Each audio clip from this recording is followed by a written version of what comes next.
Hi friends, welcome back to my channel. இன்றைக்கி என்ன recipe பார்க்க போகிறோன்னா, நல்ல ஒரு சூப்பரான டேஸ்ட்டில் கோதுமை தோசை தான். வாங்க எப்படி பண்ணுறதுன்னு பார்க்கலாம். அதுக்கு முன்னாடி நம்ம சேனலை சப்ஸ்கிரைப் பண்ணாதவங்க சப்ஸ்கிரைப் பண்ணிவிட்டு அப்படியே பக்கத்தில் இருக்க பெல் ஐக்கானை ப்ரெஸ் பண்ணிக்கோங்க. ஒரு பவுலில் 3 கரண்டி அளவு கோதுமை மாவு எடுத்துக்கிறேன்.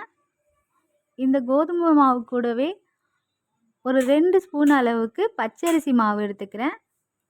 இந்த தோசைக்கு தேவையான அளவு உப்பு சேர்த்திட்டு ஒரு தடவை நல்லா மிக்ஸ் பண்ணிக்கலாம்.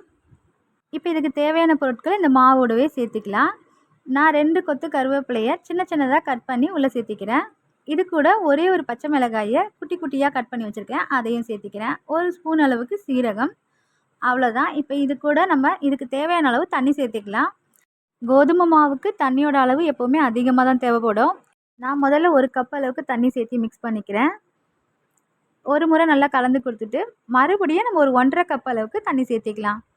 நல்லா தோசை பக்குவத்துக்கு மாவு கரைச்சி எடுத்துக்கணும். இந்த மாதிரி இருக்கணும். பாருங்கள், கரெக்டான பக்குவத்தில் இருக்குது இப்போ நமக்கு. இப்போ ஸ்டவ் ஆன் பண்ணி தோசை கல் வச்சுக்கலாம். கல் சூடானதும் நம்ம இப்போ ஒரு கரண்டி மாவு எடுத்து உள்ளே சேர்த்துக்கலாம். தோசை மாதிரி ரொம்ப நைஸாக தேய்க்க தேவையில்ல, ஓரளவுக்கு மீடியமாக தேய்ச்சா போதும். இப்போ இது கூடவே நம்ம கட் பண்ணி வச்சுருக்க வெங்காயத்தை மேலே தூவிக்கலாம். மாவோடு மிக்ஸ் பண்ணக்கூடாது வெங்காயத்தை.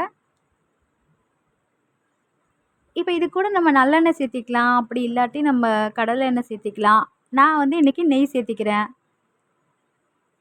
நான் 1.5 ஸ்பூன் அளவுக்கு நெய் சேர்த்திக்கிறேன். இப்போ தோசை நல்லா வெந்து வந்திருக்கு. இப்போ தோசையை திருப்பிக்கலாம். அவ்வளோதான், கோதுமை தோசை ரெடி ஆயிடுச்சு. நான் பண்ண இந்த மெத்தடில் 1 டைம் ட்ரை பண்ணி பாருங்கள். டேஸ்ட் ரொம்ப சூப்பராக இருக்கும். ட்ரை பண்ணிவிட்டு எனக்கு கமெண்ட்டில் சொல்லுங்கள்.